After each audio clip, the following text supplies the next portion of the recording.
মোবাইলের ভিডিও তো ক্যামেরা ভিডিওর মতো সিনে আমরা পাইছি এভাবে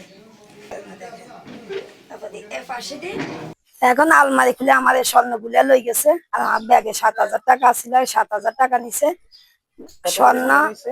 13 ভরির উপরে হইব তারপরে আমি পুলিশের কাছে 13 ভরির হিসেবে দিছি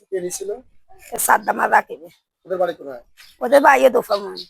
দরজা ওই বাইরে দিয়ে ছিদ্র করে দরজা খুলছে এমনকি আমার দেওয়া গল্লির মধ্যে গেট খুলছে রাতে 9:30 বাজে ওদেরকে ঘুরাঘুরি করতে দেখছে দেখে আবার জিজ্ঞাসা করছে আমার দেওয়ারে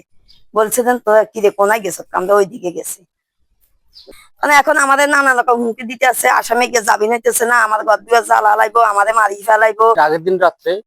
9টা 10 কিংবা 15 মিনিটের সময় এর গেটের পাশে আমার গেট,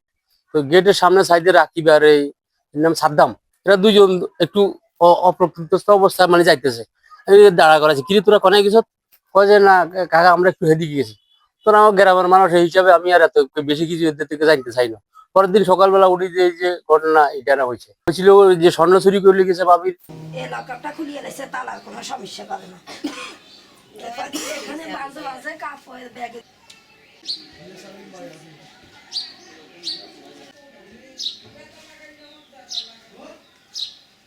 বাইরে লেগেছে